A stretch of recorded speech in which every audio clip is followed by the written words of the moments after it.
Ta vie s'écroule et ton cœur s'effondre, alors écoute ce récit pour pouvoir te reprendre. Il y a des moments où la vie bascule. Les choses qui hier avaient un sens n'ont plus aucun goût. Ce qui autrefois t'apportait de la joie devient un vide intérieur. Alors à ce moment, tu penses que c'est fini, que ta vie n'a plus d'intérêt, que ta peine est si grande que ça ne vaut plus le coup de les affronter. Tu respires mais tu as l'impression d'étouffer.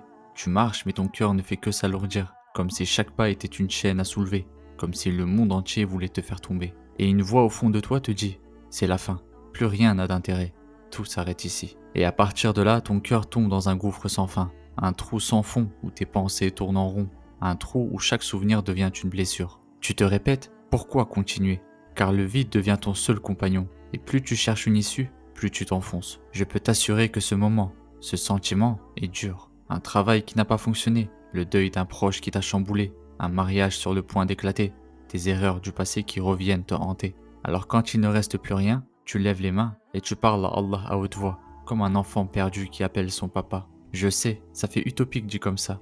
Tu te dis qu'un simple geste avec des paroles vides de sens, sans interlocuteur direct n'est pas une solution, que c'est juste un cri de détresse sans réelle conviction. Mais sache une chose, c'est justement dans ces moments qu'Allah attend que tu viennes vers lui. Ce moment où il veut que tu viennes demander de l'aide et un apaisement auprès de ton Créateur. Car oui, c'est lui qui t'a créé. Et en dehors de ton Créateur, qui pourrait te connaître mieux que toi? Qui d'autre pourrait comprendre ce que tu endures? Et là, dans le silence de ta prière, un souffle d'apaisement descend.